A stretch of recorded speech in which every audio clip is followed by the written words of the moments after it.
Right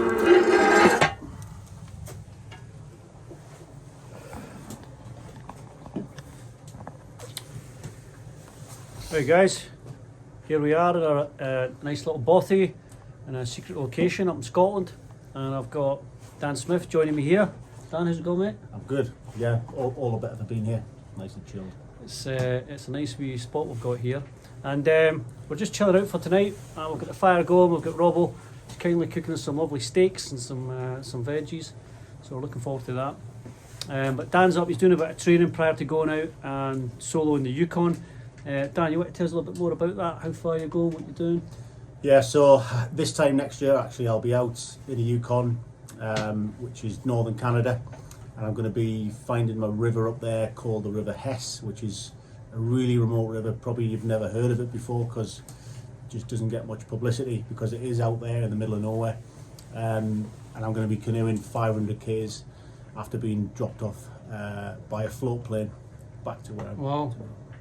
And what training are you doing for that prior to going out there?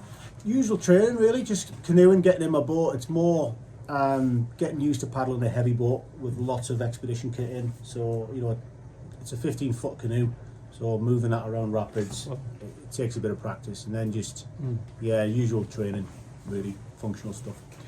So what about kind of routine when you come in if you're on your own? Like what kind of things are you thinking about? You're going to have to get squared away quite quickly after a hard day paddling? Yeah, so it's drills where, you know, eating drills are really important because of obviously bears. So when I get in, I'll eat in the clothes that I've been paddling in. Once I've finished all that, obviously well away from my tent, those clothes I've been paddling will get put into a bag, into the food barrel. Food barrel goes away, then I put fresh clothes on ready for when I get in the tent at night, so we're not smelling the food. Yeah, what kind of wild animals are you going to be out there? Well, obviously there's grizzlies, there's black bears, there's wolves, but they're not really much of a threat, hopefully. And okay. So. And what have you got to protect yourself? Bear spray, bear bangers, so which are a bit like a mini firework. So they're more of a sort of audio deterrent, and obviously got a shotgun as well. We've got 12 gauge. Oh, okay, cool. So quite a bit of kit. Quite a bit of kit. You know, you may as well take it if it's there to take. In my, you know, my view is if it's there to take, why not take it? So. And how long did you reckon it's going to take you to do that distance? 500k. I'm looking at doing between 30 and 40 kilometres a day. So it is a moving river. You know, it's a bit of a handful, especially the first 4 days. There's some big sort of grade 3 rapids on there, so I'll need to be careful on them. So it all depends on the levels and what's happening out there at the time, really. So you must have a rough. How long are you thinking about? A month? 2 weeks? Oh, anywhere between. In the trip notes it says 14 days, so I reckon I'll probably get it done anywhere between 11 and 14 days. Oh, okay. Oh, it's not too bad then, time away wise. Yeah, it's all right. It's a really remote trip, but it's not too hard on the family. So it's not as hard, or it might be, as your Paddler Britain. Can you tell us a bit about that? Yeah, so back in 2018, paddled the full length of the UK inland. So followed waterways inland all the way from the top of Scotland, all the way down to the English Channel.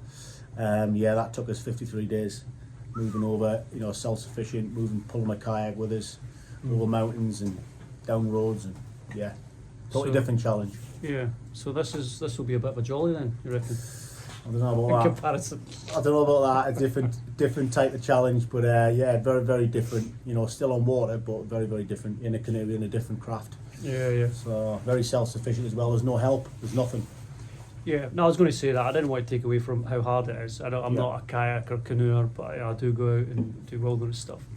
And I think being on your own, you know, that taking care of yourself, administrating yourself, keeping yourself fueled, keeping yourself hydrated, and then, you know, doing that every day. Yeah. And try to be safe as well. And then you got the wildlife and the weather. What about Sasquatch, mate? What about the old Sasquatch? What about them? I've obviously got to keep an eye out for them. I've heard garlic's a good deterrent. Is that vampires? Yeah, Sasquatch as well, apparently. Oh, okay.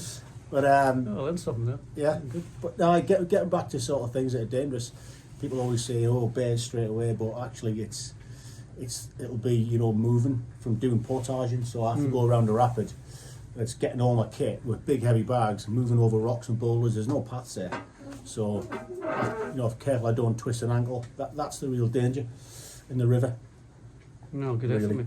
And have you got, what support have you got out there? Are you just going out and cracking it yourself? Have you got any? Yeah, I'm out by myself, but I've got remote support. There's a company called Global Rescue. Got them guys on board. I've got a satellite phone.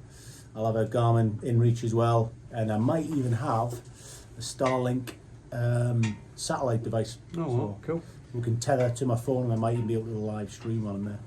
Nice one. And what about clothing and kit wise? You got any sponsors or anyone? Yeah, I've got Keeler Outdoors. They've kindly given me a couple of jackets and some bottoms, which I'm going to be wearing when I'm down there through the Yukon. So you'll see lots of pictures of me and video of me wearing them.